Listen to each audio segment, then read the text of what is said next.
I love Five Nights at Freddy's. I read the books, I got the toys, I even got the board game. and I'm genuinely kind of considering getting a Five Nights at Freddy's tattoo, which makes it so heartbreaking when the latest game in the series, Five Nights at Freddy's Security Breach, shows that the series kind of doesn't really care about itself anymore. Remember how exciting it was when it first came out about like, what, 8-9 years ago? And Markiplier was going through them and he was the king of FNAF. That was during that boom of indie game developers getting the spotlight more, and the focus in the video game industry shifting slightly away from the AAA titles and more towards the indie developers, the one-person teams who would be making games sometimes in their spare time. FNAF, when it first came out, Five Nights at Freddy's, was such a perfect premise. It was simple, amazing, and spot-on, unique, kind of exactly what you want an indie video game to be. Point and click, no escape, enemies are subtle, and sound is your strategy.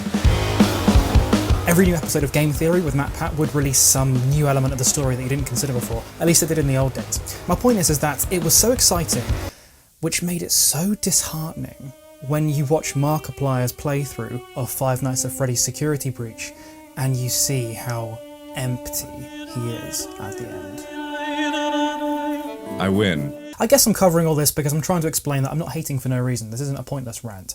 I'm a big Five Nights at Freddy's fan. I'm just saying that Five Nights at Freddy's Security Breach, in my opinion, is the first one that has truly favoured mainstream appeal over its roots of a unique horror puzzle game.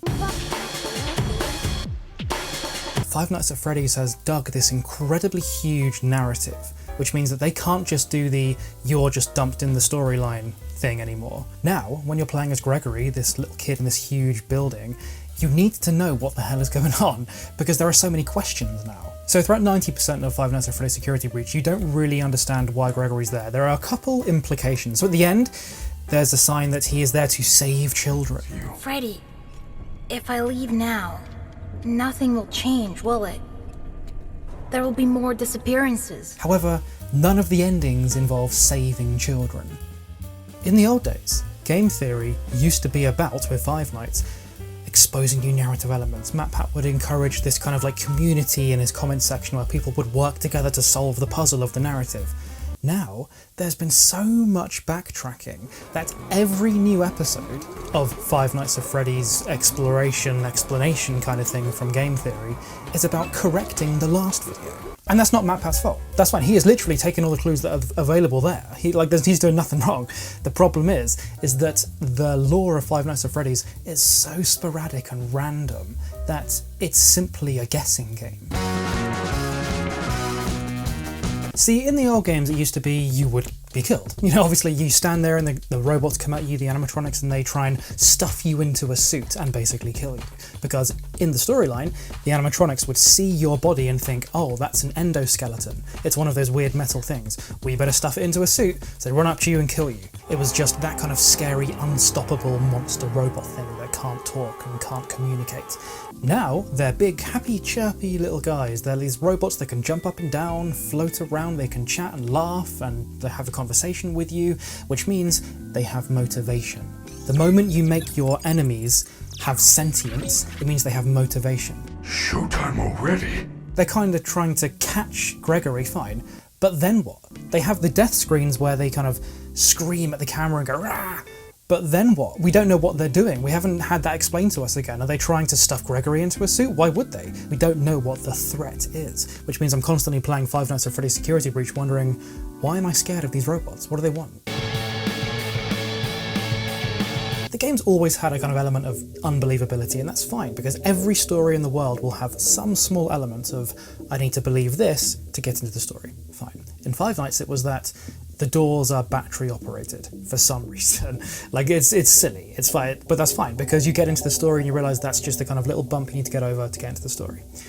Now, in Five Nights at Freddy's Security Breach, there are so many things that you need to just believe to get into the story. For one is, Freddy and all the robots talk just like humans. They are emotional, they can laugh, they can do whatever. My systems would shut down within an hour. It is a safety precaution. It is my design. This is where I must stay. Do not return. It will never be safe. I will miss you. So therefore, why are they robots? They might as well just be literally security guards. You know, that's the whole point, is they're meant to be robots that are chasing you and being scary and emotionless. No, all of these robots are just basically people. Now, though, why doesn't Vanessa have that super watch like what Gregory has? So Gregory could just look at his watch and see every single CCTV camera in the whole building, whereas Vanessa is walking around with a little torch, shining round randomly trying to find Gregory. At one point you encounter an emergency exit and you go, oh perfect, that would make sense in the world of, you know, the big play area, there should be an emergency exit. But Freddy says, oh no, it's reserved for VIPs. That's insane, but the craziest thing is, Freddy acknowledges that and says like, yeah, we need to work on that. Like, no, you can't just pass over that. That is a legit storyline element that you need to address. Another one is that Gregory can apparently drive. So at the end, he's driving that van. Remember in the little cartoon bit? So are we saying that Gregory is what, 16? If so, why is he a 16-year-old who's gone to this, like, kids' play area party thing, running around at night? Again, we still don't know what's going on. Freddy being the kind of, like, father figure character to Gregory. There you are! That's great, that's what a lot of people like about the game. But the problem is, why was a robot programmed to be like that? Or if it wasn't programmed to be like that, did it grow to be like that through some kind of AI? There are many little, like, hidden things as well, like this torn paper. Who wrote that? And why is it there? It was done just to make it a bit scarier, instead of thinking what actually makes sense in the story. There are so many cheap pops like that make it scarier or make it kind of more powerful for the player or something, that sacrifice the narrative in order to do it. The enemies in the old games had a kind of like set routine, like a deliberate way they would navigate through the map. And it was a puzzle. Like I said, it was a horror puzzle game.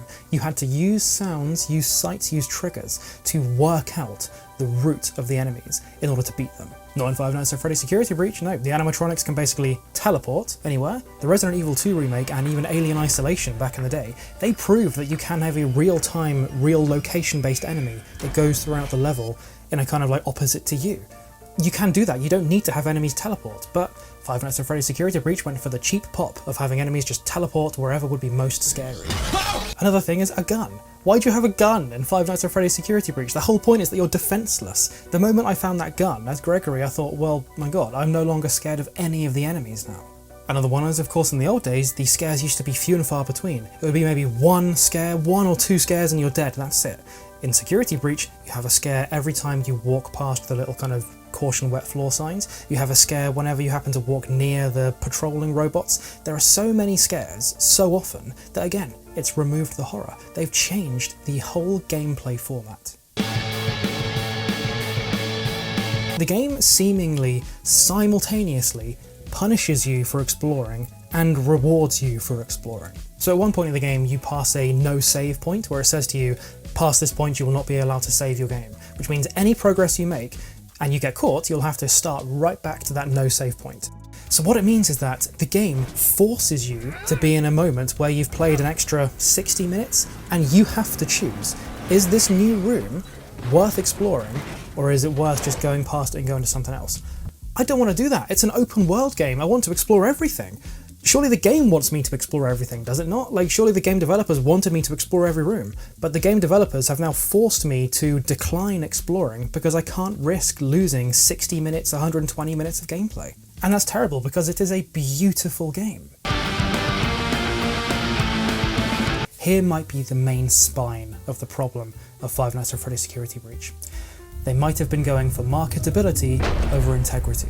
Look at Five Nights at Freddy's Part 2, right? So in that we see animatronic toy versions. That fits totally in the storyline. That's quite exciting because you go, oh, so the serial killer William Afton has been trying to design them to look more kid-friendly. That works, that's creepy. Now we have so many toy versions of every single character. Why? Because toys are more marketable. Look at the tools that Gregory uses, the weird gun and the camera. I guarantee you that camera will be available to buy as merchandise at some point. Why? Because it's more marketable. Look at Vanny, the weird kind of outfit that Vanessa dresses up into, but in real life, what is it? It's a marketable Halloween costume. It's marketing. I guarantee you in October we're going to see so many people dressed as Vanny. I hate how me making this video sounds like a rant, because that's honestly not what I want this to be. It's more of a love letter for what I know Five Nights at Freddy's could be. The caveat is that maybe it's all a deliberate attempt. Maybe they were deliberately attempting to refresh the series. Maybe Five Nights at Freddy's Security Breach is aiming for a target demographic that's just new. A new demographic that doesn't want to be as scared. Maybe they're a bit younger. Maybe they just want a more fun game. Please tell me below if you think I'm so wrong, if I'm chatting absolute nonsense. Please type chatting absolute nonsense in the comments below. But yeah, like and subscribe to Jam Punch. My name is George, and I will see you next time.